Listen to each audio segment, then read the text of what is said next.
SLCtv, Salt Lake City's government access channel. And today I'm down at Yappy Hour. This is the kickoff event at Liberty Park, hanging out with my good friend Star over here.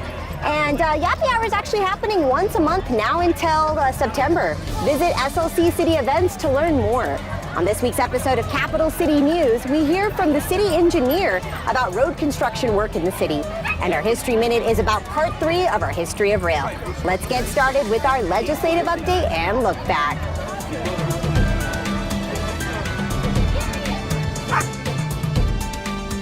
At its June 12th meeting, the City Council adopted the final fiscal year 2018-2019 budget for Salt Lake City, building up core services such as transportation, affordable housing, parks maintenance, and public safety.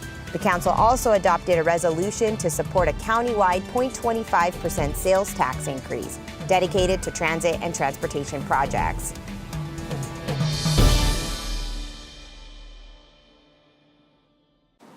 Mayor Biskupski launched 10 summer road construction projects scheduled for completion this year. With population growth on the rise, so is improving roads to accommodate more frequent travel demands in the city. Road reconstruction and pavement preservation projects will help maintain a road network that is safe and sound for years to come. After a 2-year rehabilitation project, the historic Salt Lake City and County building is now complete. To celebrate the culmination of the project, Mayor Biskupski helped place the final stone on the south side of the building. In keeping with a long-time tradition for stonemasons to leave their mark on the buildings they've worked on, the unique carving models master stonemason Jeff Eagle. This summer, 7,500 children and youth will be ticketed by Salt Lake City police officers. Their citation? A free 7-Eleven Slurpee coupon. Salt Lake City Police, in partnership with 7-Eleven, kick off Operation Chill, a community service program. Now in its 23rd year, the program promotes positive behavior, good deeds, and building better community relations with law enforcement.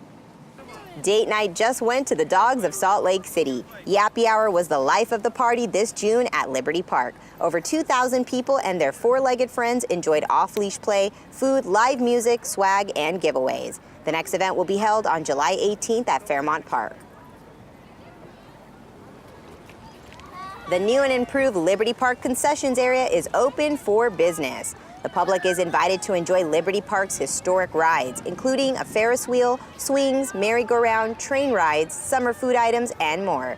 Funding for improvements to the concessions area was awarded by the Salt Lake City Council. The Gallivan Center celebrated its 25th anniversary with a free community concert from nationally renowned performer John Batiste of The Late Show with Stephen Colbert, alongside top local musician Philip Keane and his orchestra. Gallivan Center has served as downtown's most central urban space, offering city residents, workers, and visitors a venue to experience recreational activities, events, and more. Salt Lake City's road construction and maintenance has kicked off for the season. Matt Cassel, city engineer, is here to fill us in. Conceptually, there's distinct differences between maintenance and reconstruction. Maintenance is something you do every 7 years. You're putting asphalt on the road. You're making it so that it comes back up to a good quality street. But if you don't do that every 7 to 10 years or so, the road becomes into disrepair, just like Gladiola. And there comes to a point where reconstruction has to occur. And reconstruction is we take all the existing asphalt or concrete out and put brand new asphalt or concrete back in. We did a study back in the winter that showed the streets in the city that are beyond the ability to be maintained. There's a point where once they slip to a poor quality of street, all you can do is reconstruct them. And that's one of the things that we've identified, are what those streets are and what needs to be done on them. It actually comes out that 2/3 of the streets need to be reconstructed. So only 1/3 of them are we still able to do just routine maintenance on them. 2/3 really need to be rebuilt, either to full depth or with a big overlay on them.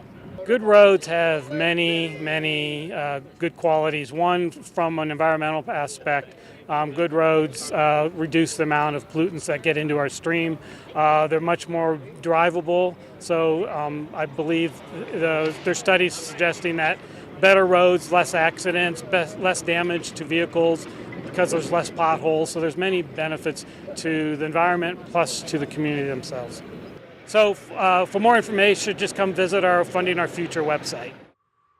And now we travel back in time for our History Minute.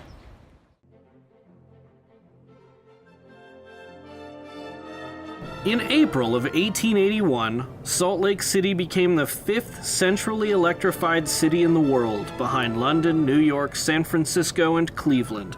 The Salt Lake Power, Light, and Heating Company, formed that past November, built the city's first power plant. It was located on the second block south of Temple Square, about where the stage of the now empty Utah Theater sits. There, 60 horsepower boilers ran an engine that drove 4 generators, all inside of a 30-foot by 70-foot brick building. This system provided lights to the businesses of Main Street and would serve as the model for providing power to the entire city. In the history of the Utah Power and Light Company, Dr. John S. McCormick describes the night the first time electric light came to Salt Lake City.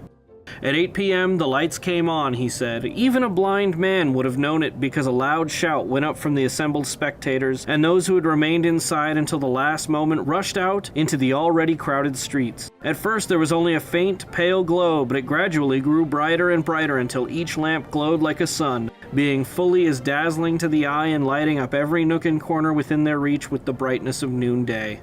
Today, it's impossible to imagine Main Street without electric lights, making this evening in 1881 one of the most important in the history of Salt Lake City. Thanks for joining us for another episode of Capital City News. Today I'm signing off from the beautiful Liberty Park concessions area. We hope you get a chance to come out in Salt Lake City and enjoy all the events that are happening near us. For SLCtv, I'm Poonam Kumar.